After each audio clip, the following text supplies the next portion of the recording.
What if I told you that the show that got me into anime and manga wasn't even technically an anime? What?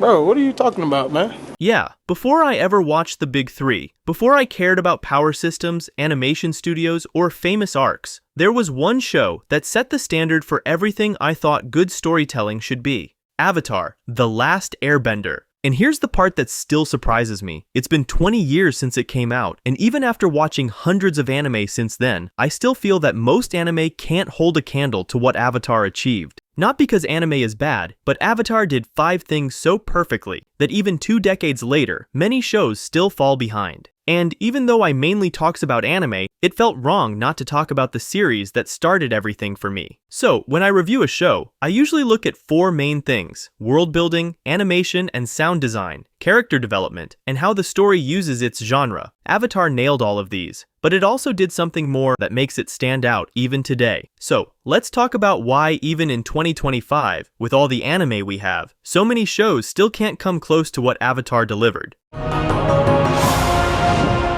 Let's start with world building, because this is where Avatar pulls ahead of most anime right from the beginning. Many anime have great ideas, but they rarely build their worlds with the same level of intention. Some shows introduce cool concepts, but they only exist when the plot needs them. Others dump information all at once and expect the audience to keep up. But Avatar doesn't do that. In Avatar, the world feels alive. Every nation has its own culture, its own philosophy, and its own way of living. And the bending styles are not just powers, they are extensions of those cultures. In fact, these details are not random. When Avatar was produced, the creators brought in real martial artists to design every movement, so every bending technique feels natural, realistic, and connected to the nature of the element. And it doesn't stop from there. In Avatar, if you look closely, you can even see difference in food and occupations based on the nation. Avatar achieves this level of world building in far fewer episodes than most anime, and yet it builds a world richer than shows that have hundreds of episodes. And unlike many anime, the world doesn't explode in size for no reason. Some anime expands world massively from one arc to the next, to the point where they end up breaking the rules they originally set. But in Avatar, the scale of the world stays constant. The stakes grow, but the world doesn't suddenly change just to match a new villain. Everything stays within the rules it established from episode 1, and that makes story more immersive.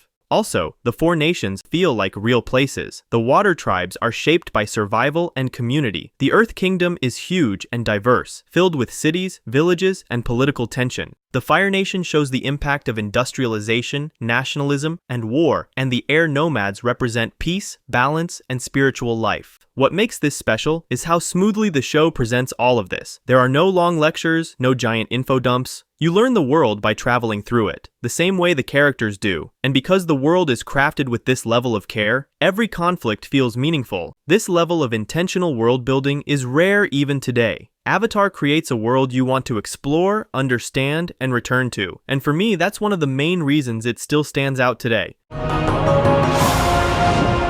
Next, let's talk about animation and sound design, because this is another area where Avatar outperforms a lot of anime. Even though Avatar came out in 2005, its animation still looks clean, expressive, and surprisingly consistent. And honestly, that alone puts it above many shows that struggle with quality drops, rushed production, or uneven episodes. What makes Avatar stand out is that every movement has purpose. Since the bending styles are based on real martial arts, the fights feel relatable and realistic. It's not just flashy animation, it's masterclass choreography. Also, many anime rely on still frames or reused shots to save their budget, and that's how we even have one frame man. But Avatar rarely used them despite its shorter production cycle. And then there's the sound design, which is honestly underrated. Each nation has its own musical identity. The music reinforces the world building and helps you understand each culture without saying a word. The bending sounds also make every action scene immersive and more satisfying, and it blend perfectly with the choreography. In the end, the animation and sound design in Avatar don't exist just to show off. They exist to support the story, the world, and the characters. They're realistic, expressive, and immersive, and that level of balance is something many anime still chase today.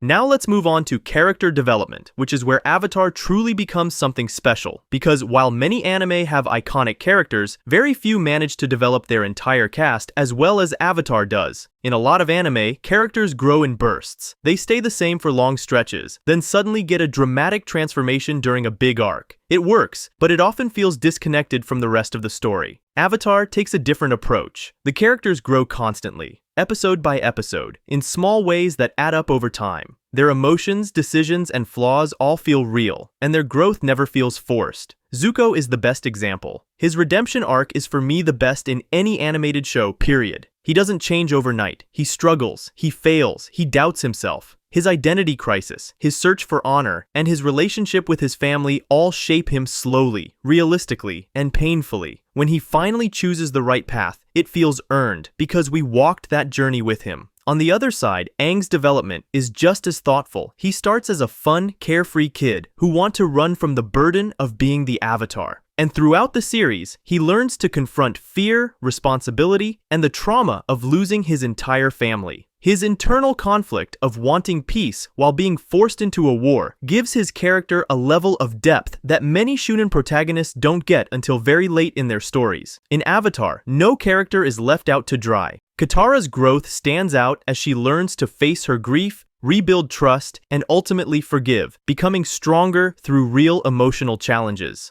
Sokka also grows, evolving from the comic relief into a skilled strategist through hard work instead of special powers. And even the side characters continue to develop throughout the story, each choosing their own path, whether that means rising in the right direction or sinking deeper into the abyss. And because of that, the emotional payoffs hit so much harder. When characters succeed, it feels earned. When they struggle, it feels real. And when they change, it feels like we've been part of their journey from the very beginning.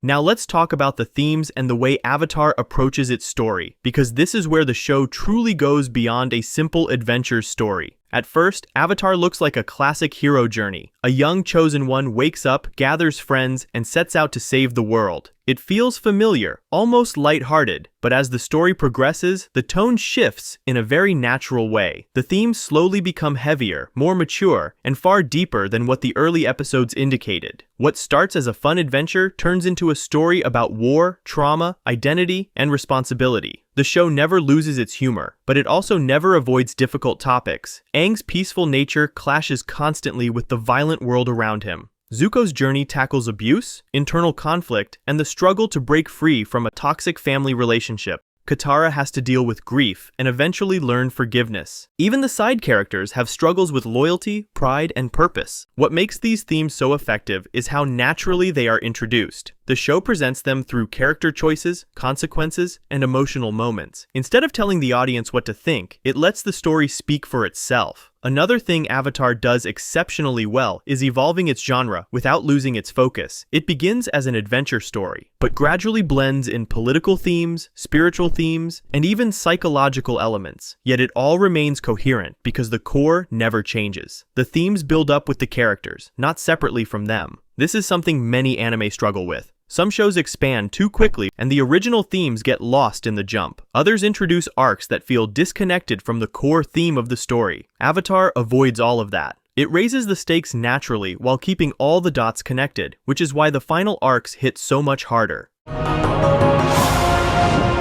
Finally, I want to talk about something that often gets overlooked when people discuss Avatar. Its opening. In less than a minute, it clearly introduces the four elements, shows each bending style, explains the core conflict, sets the tone of the world, and tells you exactly who the Avatar is and why he matters. It doesn't waste a single second. And even though it's simple, it's iconic. From the moment you hear the elements, your brain immediately recognizes it. It captures the essence of the entire series before the story even begins. And with the complex world Avatar has, this opening plays a huge role in making sure the audience doesn't feel lost from the very first episode. It instantly builds a connection to the world, so viewers can enjoy the story right from the beginning without having to struggle to figure out what's going on. After talking about all of this, there is one thing I want to repeat again that truly sets Avatar apart. Its consistency. From the world building, animation, characters, and themes, everything stays consistent from the first episode to the last. Avatar knows exactly what it wants to be, and it delivers that vision without ever losing its direction. Avatar didn't just tell a good story, it told a complete story. A story that grew with its characters, built an incredibly dynamic world, and delivered more wisdom than I ever expected from a cartoon. And for me, this series wasn't just entertainment, it was the reason I fell in love with storytelling, and eventually with anime and manga. It set the bar for what I expect from a great series, and honestly, very few have matched that feeling. So now I'm curious, what was the show that first introduced you to the world of anime? Let me know in the comments. And if you enjoyed this video, don't forget to hit that like button, subscribe, and ring the bell so you don't miss upcoming videos. Thanks for watching, and I'll see you in the next one.